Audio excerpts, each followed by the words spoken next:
mission, I'ma get it. You know I be on a what? Yeah. You know I be on a what? Man on a mission, I'ma get it. You know I be on a what? Yeah. It's all hard, ain't no fear here. You ain't giving this to all, you steer clear. Never beat, I've been down and I reappear. You got some money on the line, you better put it here. Rolling in and doing that work. Check priorities, I'm doing that first. Check's big and I'm sure that hurts, but it's checkmate, we ain't selling short, no the work. Ain't nowhere to hide. You ain't gotta see me come and keep me on your mind, cause I be on the work.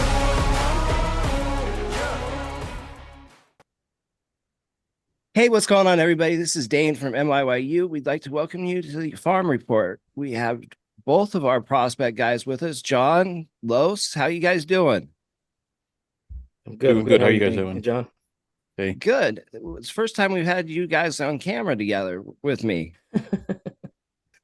So first thing we wanted to jump into was we wanted to get your guys' thoughts on the trade deadline, kind of get a letter grade from you guys, what you thought. Los, I know that you were in panic mode all weekend long. So we knew that Augustine was going to go pretty early because we knew he was one of the top trade chips. That hurt. You and I have been talking about him for a long, long time, being one of our favorite prospects. Mm-hmm. Another kid that we interviewed, Jared Cerna, went in the same deal. Tell us what your thoughts on the Jazz Chisholm trade were.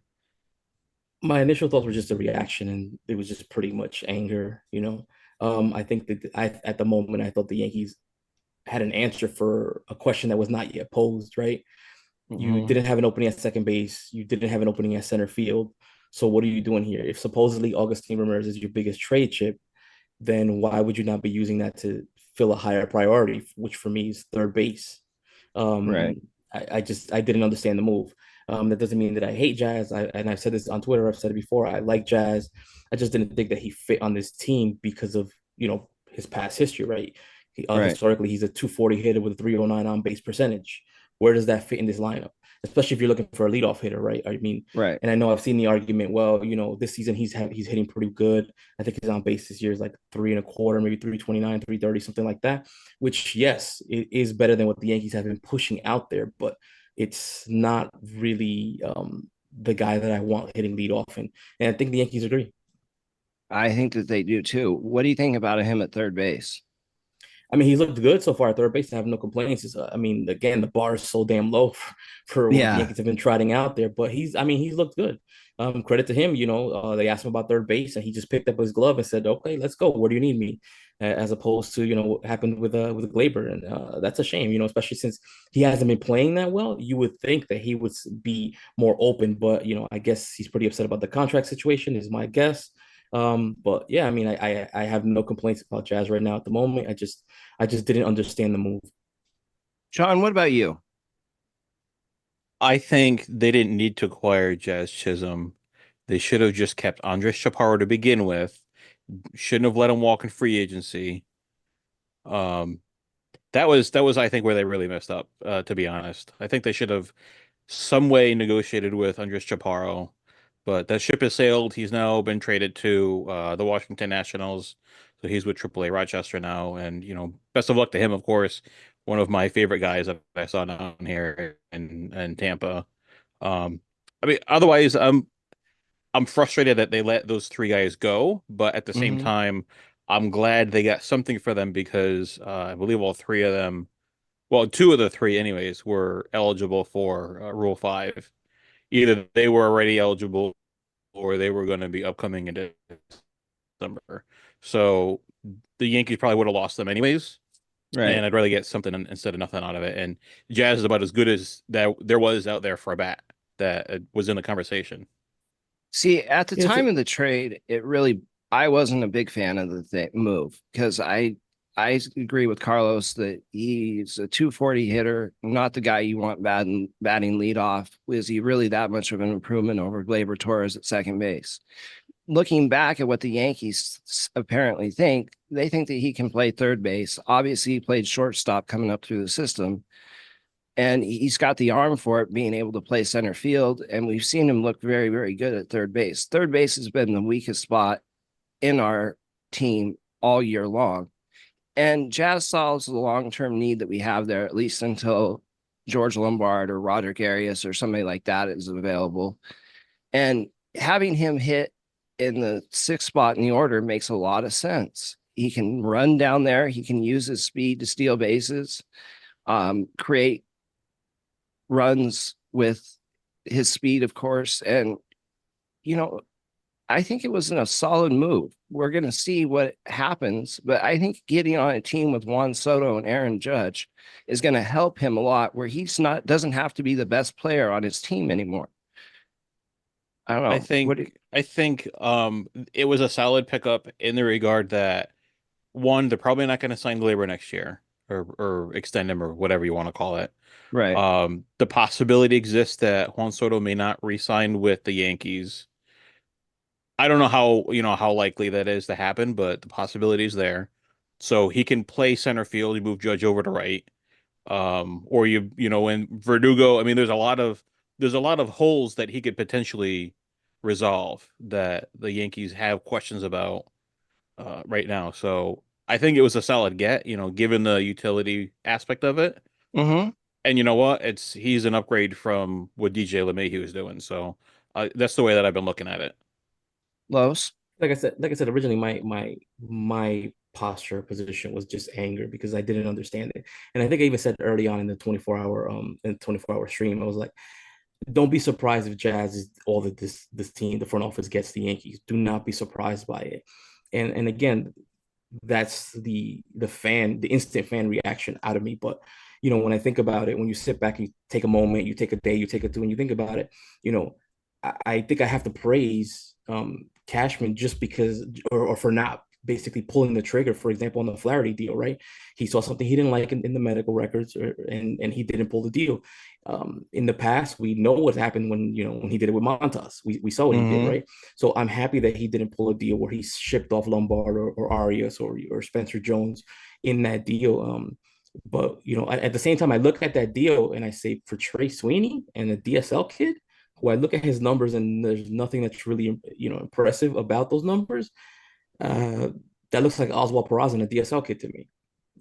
But again, that's just me. I'm just happy that Lombard and Arias are still in the system. Yeah. Well, one of the things is that other than Augustine, they kept all their big name prospects. They kept Roderick, who was asked about a lot in deals. They kept Lombard, who was asked a lot in deals. Whatever you think of Spencer Jones, they kept him. They kept their big pitching prospects. I think was a quality deadline because they didn't go out and overpay for things that were rentals. They in the moves that they did Yes, go out which and is make. which is what Cashman typically does, is bid against himself. Yep. Right. So moving into the lighter trade, we saw Jack Neely go on that, and that was tough because we thought that he was going to be a long-term answer in that bullpen, possible closer. Kind of heard later that they thought the fastball had kind of flattened out and the release point wasn't going to really play. But they got a solid piece back for two Rule 5 guys. Do you think that's a quality trade? Do you think that's going to turn around and bite them? I don't think it was two Rule 5 guys. I think one of them is in low A, isn't he? No, it was Neely and Cowles. Yeah. They were both Rule on the 5. Yankee side. Oh, Yeah. I thought you were talking about the return. Sorry. Yes. Yeah, I think that was solid get. I mean, Yeah. it I was, mean, they cashed in on Cowles, who had a career year for him. yeah. I no qualms about that. And it was kind of obvious that they weren't going to call Neely up.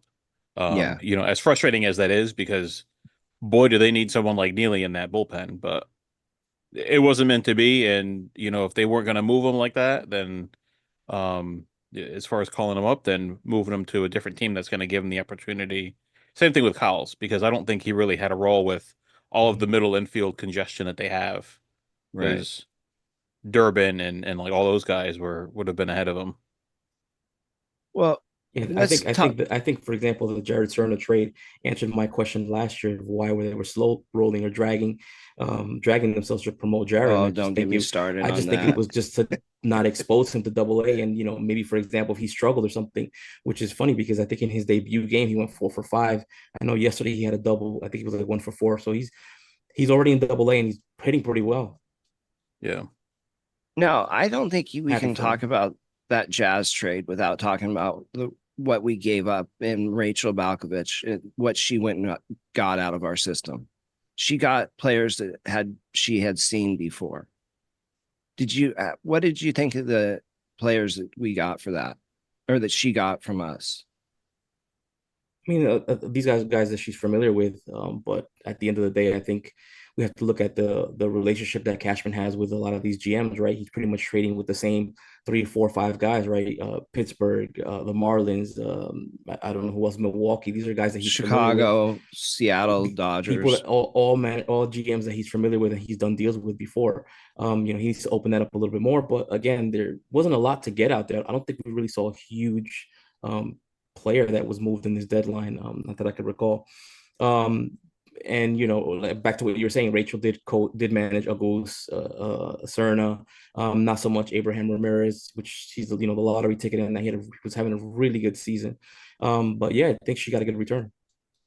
Sean, Carlos said what I wanted to say. gotcha. Was there a move that you wanted them to make that they didn't?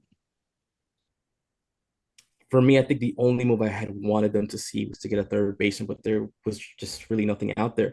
As we've talked in our groups, for all the moves that Yankee fans wanted Cashman to make, you have to think that there's players coming back off of IL Right. that are going to need they're going to need those spots back. And if you're adding more to the roster, how are you're going to have a roster crunch? Absolutely. Sean, what about you?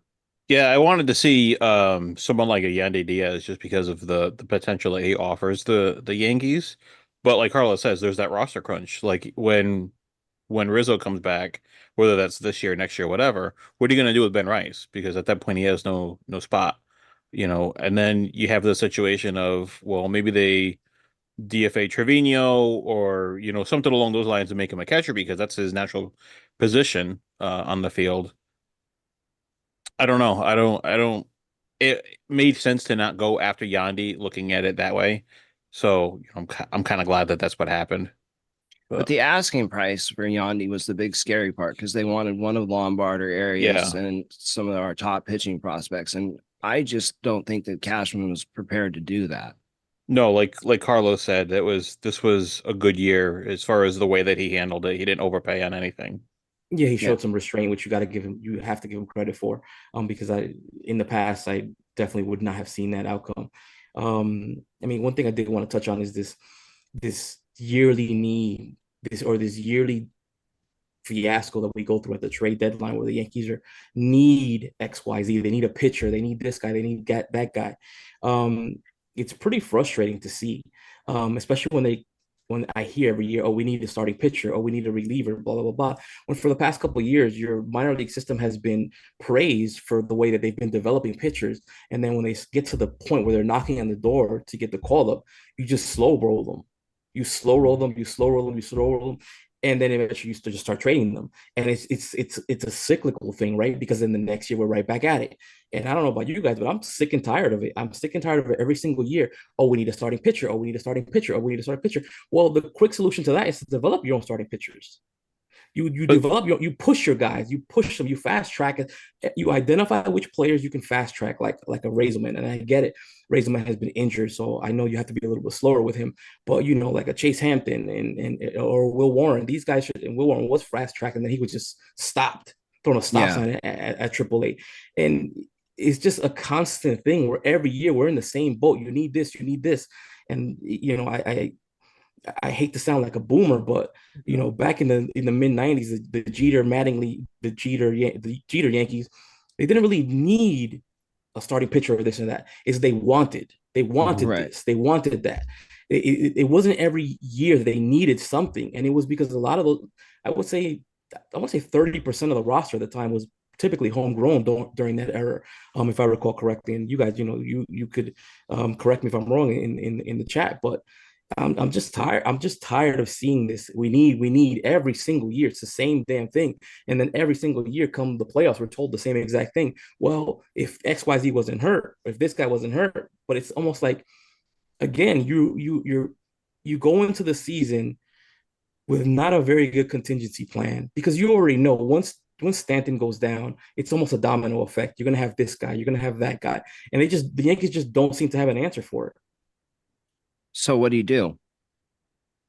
You need to get younger. You need to get younger.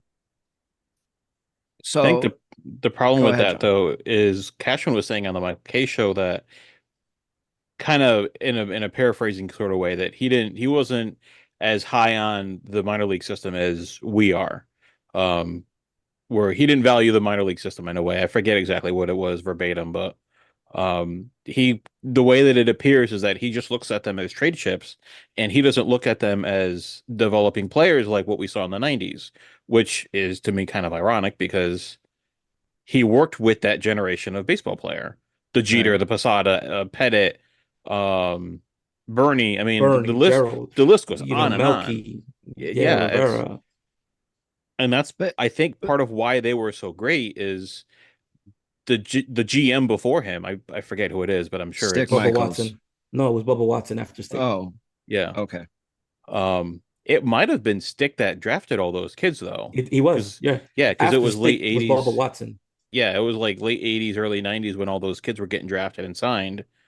Um, and I remember seeing Stick sitting in the seats at a then Tampa Yankees game, and he was working for the Yankees, doing some scouting on some of the guys that were with the Tampa Yankees at the time, just because Well, Well, they like the input. well, but hold here's the on thing, right? just a sec, Los. He doesn't develop. Yeah. If you look at this lineup now, you've got Austin Wells, who's a homegrown player at behind the plate, who's been excellent a lot since he's gotten consistent playing time. You have Ben Rice, who looks like a promising young first baseman. You have Anthony Volpe at shortstop, who is another homegrown player. You add Jason Dominguez to that mix, and you're starting to see young players come through the system and get this opportunity. And Well, when hold you on. look at, Yeah, you're not okay, wrong. The Yeah. counter. Why are they in the starting lineup? injuries, Thank you. Yeah. And Jason isn't even up in the major leagues right now. right? But you have to believe that he will be in September. You would expect that to happen, yeah. Yeah. No, Los? I do. Would I like for it to happen sooner? Of course, but I don't see it happening until the rosters expand, and that's because probably Yankees are going to try to somehow manipulate his time, so that next year he's probably in the running for Rookie of the Year. If he wins it, they get the other draft pick at the end of the first round, I think.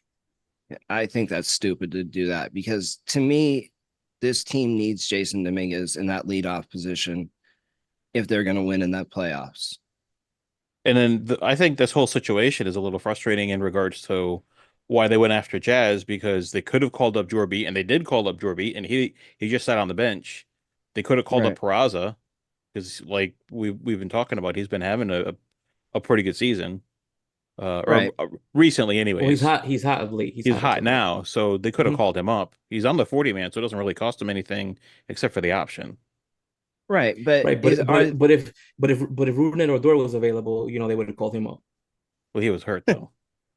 That's like I said, if he but was available, they would have called him Yeah, up. yeah. but are is Peraza, Caleb Durbin, Jorbit Vivas, are they the caliber player that Jazz Chisholm is though, or at least could be? We don't know But I because they haven't mean, really given him a chance. there's that. But again, if you look historically, what has Jazz done? He's a 240, 309 hitter lifetime. Right. But talent has never been the question. It's been injuries and attitude issues. And I don't care about this attitude shit. I'm so sick of hearing, oh, XYZ player has an attitude. I don't care if he has an attitude. Who cares about that? Let a player have some sort of let him be himself. Let him be himself. I'm sure that the attitude is basically that he's sick and tired of losing. yeah, You guess the same thing was said about Verdugo, and look at how much between the clubhouse, the fans, and everybody else loves him. He came in guns blazing, almost literally on media day with all that bling, and I'm standing there like, what the heck is this dude doing? And he's like, I love him. Like he's such an awesome guy to be around, on and off the field. yeah. Like But I said, he's not a I'm pretty sure that attitude came because of the environment that he was in. The Marlins are a doormat pretty much, unfortunately, and I know that sucks for that fan base, as small as it might be. But that same quote unquote attitude in New York and you're Paul O'Neill. Yeah. So, do you think that Jazz is a long-term piece for this club? Do you think that they would look to re-sign him if he continues playing well at third base? Is he somebody that you'd only want to see for 2.5 years as an experiment? What's the thought there? I think he's got a 2-year audition. I Yeah, mean, if again, my thinking is long term that Lombard is a third baseman. So if that comes to fruition, again, it's an audition. I don't know where. I mean, if we're talking right now, it's still an audition to me. But I think long term, I'm hoping Lombard is the answer there. I agree with that, John. I don't think so. The stuff that I've seen, I don't, and it's stuff they can work on. I'm just saying no. Like in the short term, the stuff that I've seen, I haven't been a big fan of. His accuracy isn't that great. And it's With not the like arm, yeah, it's not like he throws the ball in the dugout. Like, there's other prospects that do stuff like that, right? but it's just, and I get why they're playing these kids second, third, short. Like although you don't know where someone's going to be on a given day because they're put all over the place, and I think that's the Yankees telling uh manager Cooper that hey, so and so has to have X days at this position this week. So I don't know. The glove is there, or it can be there. It's not really right. It's not there right now. Yeah, But Let me ask you. Let me ask you. Who do you think has a better glove, Roderick or Lombard? Talking about glove, just straight up glove. just glove, I would say Roderick, even though he has more errors. I would lean that But way. I haven't seen you. You would know better than I would because I haven't been on the ground. Um, the errors from Roderick are They're Glaber mostly, errors. huh? They're Glaber Mental errors. mental errors. They just no the Glaber errors, like a ball to the legs, or didn't get the glove down far enough quickly enough. Went to go like in the transfer, he bobbled the ball. It's just and that's for both of them. That's Mechanics. that's both Glaber.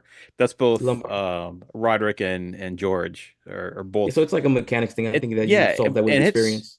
it's stuff they can fix. It's just because it's just raw talent right now. Mhm. Well, that brings an interesting question. Which one of those two guys do you guys prefer long term? Both, Both? If you had to pick. both. Don't have to pick though. Yeah, but I'm saying so I'll kind of go with Dane. If they were to trade one of them, who would you want them to keep of the two? I would go to Cashman's house and steal his sleeping bag. See, for me, I think that I think Roderick Roderick for has, me. Yeah. you would trade him or keep him. Keep him.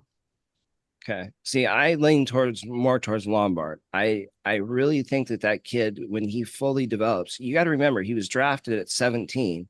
He's just now 18 or turning 19, excuse me. There's a lot of development that's going to go into that. He's still growing. He's still maturing I think, physically. but He's but I think they're both in the same exact ship, right? Roderick was Kind signed at of. 17 as well. He was the number one overall prospect in his class. Doesn't have that much experience. The same thing with Lombard because Lombard was more what he played soccer, I think it was. Yeah. So they're very similar to me. They're very, very similar to me. Yes and Um, no. I like the power in Roderick's bat. And I know Lombard is coming around. His bat is sounding a lot louder in the second half. I love that. But I'm more leaning towards Roderick as the shortstop. okay. Yeah, I agree with that. Lombard is more polished because he's an American that has, American baseball time, and Yeah, you don't really get that with the international kids yeah. with the organized baseball. So I So would say, go go ahead, ahead. sorry. No, go ahead, sorry.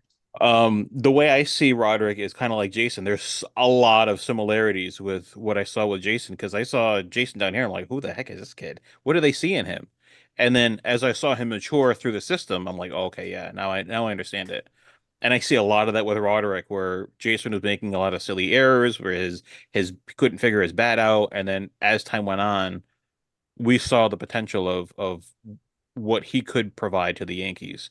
And I think once we get to see Roderick in Double A, I think I mean Yankee fans know him because of the number one IFA pick Mm-hmm. thing. Like that's he's the Spencer Jones of, kind of thing. But I think once he gets to double A, I think is really when he's going to take off. I don't know if Hudson Valley is going to really do it for him. I think that'll just be a little bit more of a Tampa. I was Lowe's. gonna say the thing with the two is I think Lombard has a higher floor, where Roderick has the higher ceiling. Yeah. And like piggybacking Exactly. off of what John said, that's why Lombard looks a lot more polished than Roderick. Mhm. I agree. He's definitely has the higher floor, but Roderick has the higher ceiling. Obviously, I think that Roderick has got all the talent in the world, but he's got a long way to go to reach that potential. Do you think He that does. it's realistic that we see him reach that, or do you think Lombard's more of a safer bet? I think they're both in the same boat. Like I was saying, there's a lot of similarities. And once Roderick starts picking up more experience, he gets more at bats. We could see him take off. Same thing happened to Jason. I think through Jason's first maybe 80 games or so, he was only like a 250, 260 hitter. He didn't really look that I special, don't and he even think didn't it was take that. off. He I think it didn't really take was, off yeah, until he hit Hudson Valley. yeah. Right. Now, what moving on to the next thing we want to talk about, we we expected a lot of the starting pitching prospects to be moved at the deadline. We especially with them drafting the 13 pitchers, thought some of those guys would move. They held on to a Zach Messenger, they held on to a Chase Hampton, they held on to Brock Selvage, they held on to Will Warren, who had a very solid debut against Philly in a spot start. So, what is the thought process there? We already have a full rotation with Cole, Heel, Rodon, Schmidt, Nestor next year. Where do all these pieces fit going into next year? I mean, there's a lot of guys, or there's several guys, starting with Will Warren, who's in the wings waiting. Chase Hampton will be in that same boat next year. You could possibly even have Ben Shields in there as well. I don't know what the future holds for them. Um, and again, this all happens because, well, first of all, there's only so many spots in the major league rotation, but they need to keep pushing guys along because you just develop bottlenecks if you don't. And we've seen this at Tampa, we've seen this at Hudson Valley, and I don't know what the thinking is here. I thought Messenger might be moved. Did I want to see him move? No, but I thought he would be moved since he was a Rule 5 guy. Chase, you know me, I'm a big Chase fan. I didn't Yeah, want to see him moved. But I think with Will Warren, for example, he's just an insurance policy. He's a top pitching prospect that's closest to the major leagues, and you need it in case for injuries. right. But we also heard that they were not willing to discuss trading Will Warren at the trade deadline. He was one of the four prospects they said that they weren't going to trade. I don't know because I've heard a lot of things at the trade deadline. I mean, Yeah. That's I think true. the reporting from the baseball guys, Heyman and them have been terrible for the last 2 years. I think they're just after clicks, if you ask me. Okay. So again, where do these pieces fit? We know that we're going to be lacking in the bullpen next year. That's the one place where they need some serious help. Do some of these guys start off in the bullpen and maybe move into the rotation? What do because they're going to have to do something with these kids. They've got all these pitchers coming in. They got to create spots. So they're either trade chips or they're going to use them. Or What do Rule they do? 5. Because you're going to lose Well, some guys to Rule 5, I would think. Mm-hmm. I so would think that some of them are probably moved in the offseason as well because, like I said, there's Yeah. only so many spots. okay. But then you have the situation of Luis Heel and Nestor. Like, what's going to happen with Nestor in the offseason? So let's say that Nestor gets moved. That's a spot that you have for, let's say, like a Will Warren, Or Schmidt, because, that's Schmidt's or, spot. I mean, but you can put Heel in the bullpen as a long reliever, or you could platoon the two of them, You can't Heel and put, Schmidt, or I you something. mean, can't, You could finagle that. would you want to put Heel in the bullpen after what he's showing you this No, year? I'd rather put Schmidt in the bullpen if I had to pick. Clark But Schmidt I mean, was, that's looked like, that's a whole situation that I don't, that's beyond my payroll kind of thing. okay. Um, Los, moving into some of the players that we saw perform this week, what did you have for us there? I mean, there wasn't really much that happened. Let's say starting at Tampa, Thomas Frick was your best player there, or player of the week there. He hit 286. an extra base hit, and RBI. I think most of the best performers at Tampa last week came on the pitching side. Josh Gross threw 7 shutout innings, 4 hits, eight strikeouts. I mean, he's just looked absolutely tremendous since I think his last June start, which was on the 28th. So over his last close to 30 innings, I want to say he's only allowed one earned run. He only allowed one earned run in July. Wow. Then you had he should be at Hudson Valley, by the way. Absolutely. Don't Then get you me have started Kate. on that. Then you have Kate Smith, who should also be at Hudson Valley. Yep. He threw 5 1/3 innings, 1 run, 2 walks, 6 strikeouts. Louis Serna threw 4 1/3 innings, 1 run allowed, 2 walks, 10 strikeouts. The changeup was just ridiculous on that night. Chase Hampton threw 3 2/3 innings, his longest outing yet. He's starting at Somerset today, by the way. 1 run, 3 strikeouts, and that rounds out Tampa. Okay. Any other highlights throughout the system? I know it was a tough week, and It was. I think the best hitter this week in the system was Jared Turner, who's no longer here. He had 357, 4 extra Because of base hits. course. Yeah. Baron Stewart threw 2 games, 9 innings, 10 strikeouts, 3 runs. Kyle Carr, who continues to pitch well in the second half of the season, 5 innings, 1 run, 6 strikeouts. Trent Sellers, who did not allow a single run in the month of July, threw 3 2/3 shutout innings with 4 strikeouts. The pitcher of the week for me was Kyle Carr there. At Somerset, Rafael Flores hit 316, 2 home runs, 4 RBIs. He's looked really good. He's shown really good flashes, Flores. Zach Messenger, 6 shutout innings. I'm sorry, 6 innings, 1 run, 3 strikeouts. Kevin Stevens was a reliever. He's looked really good for Somerset. 3 2/3 shutout innings, 6 strikeouts. Danny Watson, 2 2/3, 1 run, a strikeout. At Scranton, the best player was Brandon Lockridge, who's no longer here. Augustine Ramirez after him, who's also no longer here. Because of course that's the way, right? yeah, it's always the way it works. Now, But let me just look at something right here. These are just the numbers that I jotted down for July. Roderick Arias hit 282 with a 380 on base percentage, 7 extra base hits, 2 home runs, 11 RBIs.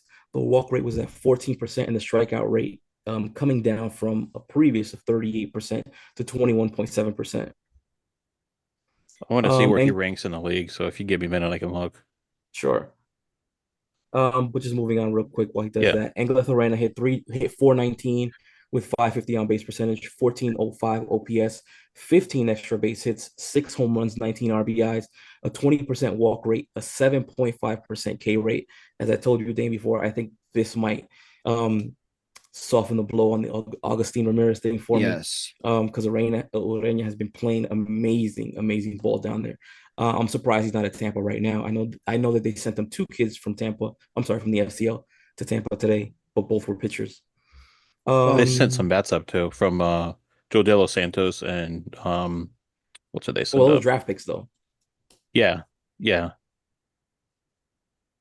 Now with Urena, he has really emerged as a top prospect. We saw him move into the pipeline top 30.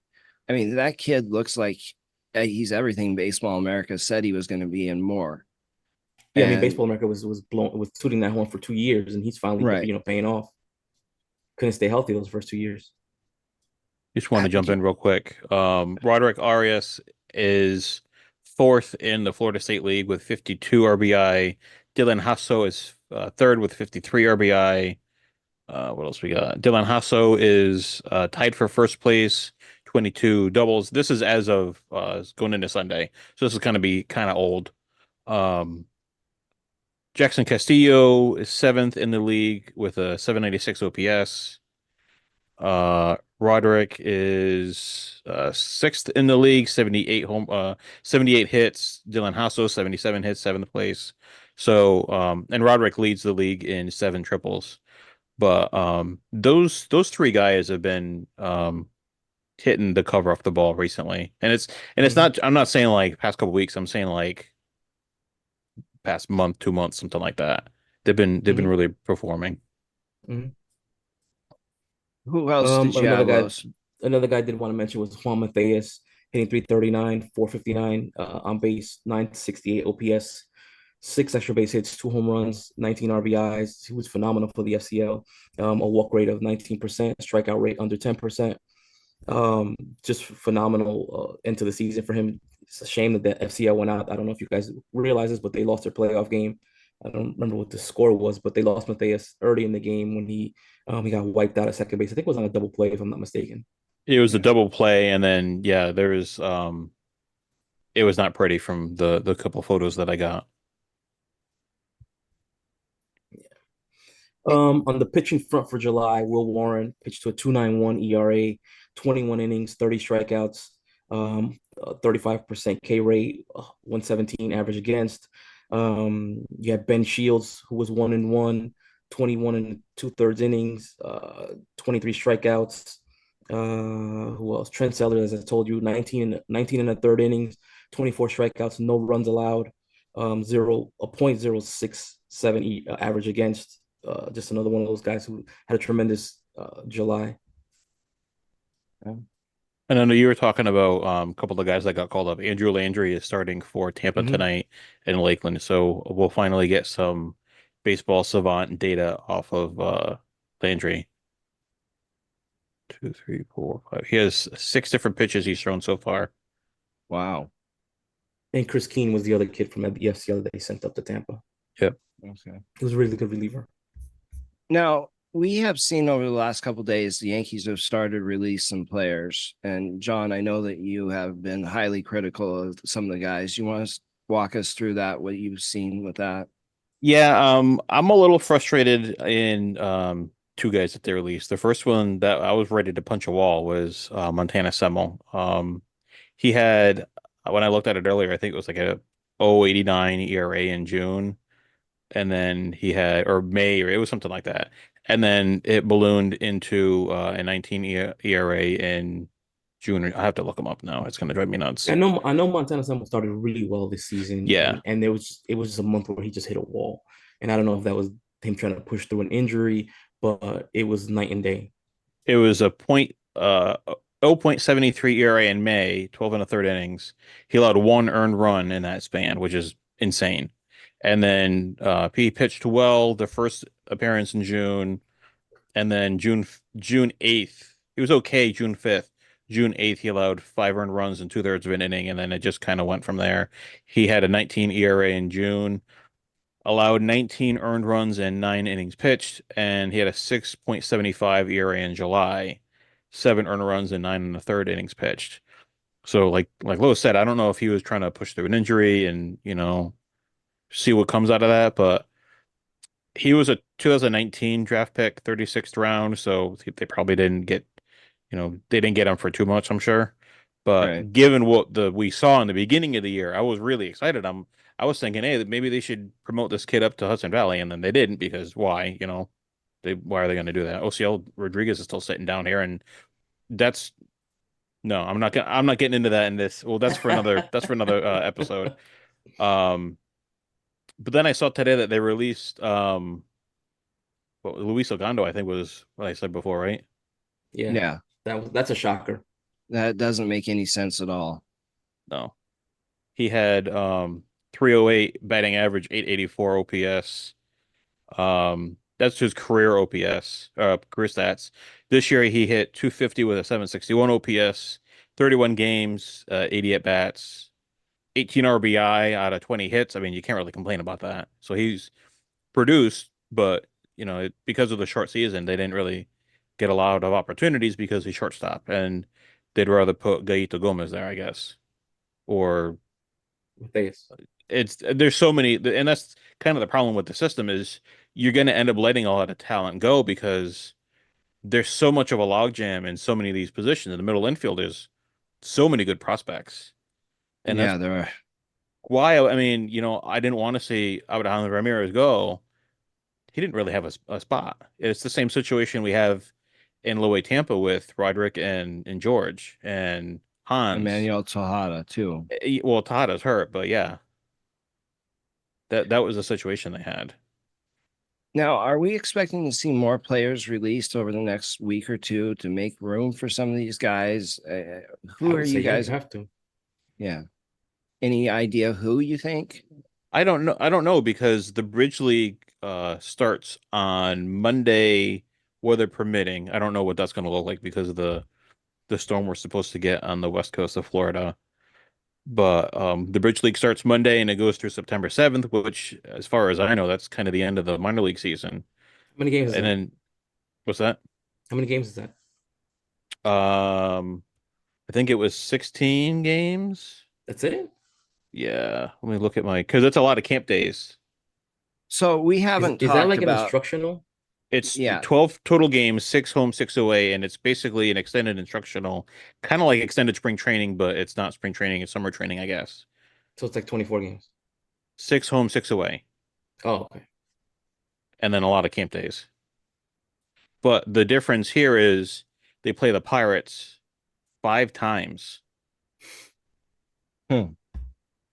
And for the people that don't know, they changed the FCL schedule this year. It ended earlier, so they've created this bridge league.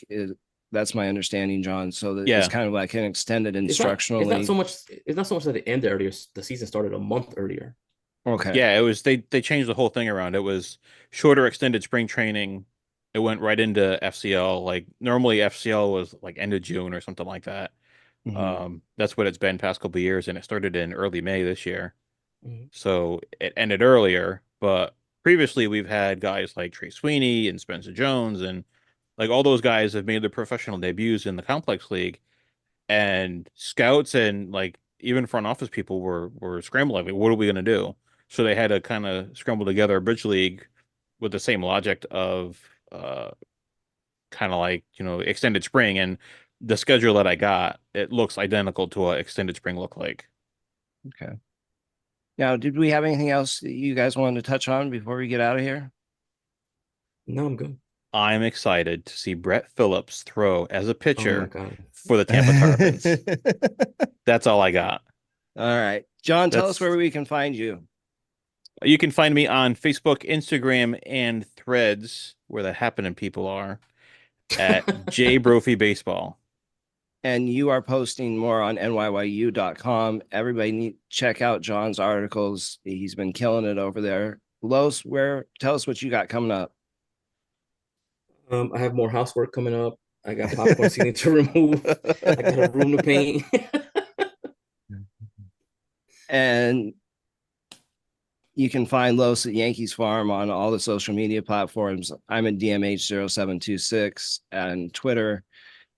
Los, take us out of here, bud. All right, man. Thank you guys for tuning in. As always, appreciate you guys. Thank you. Thanks, guys. Have a good week. We'll see you next week. Can't make a promise, but I do my best. 25 sitting on 25 racks. Just got started, no, we ain't done yet. Bought a new crib, that's a goddamn flex. Goddamn flex. Sign that check. Told them last year that I've been up next. Can't take calls, but I send that text. From way downtown, but the shit's still wet.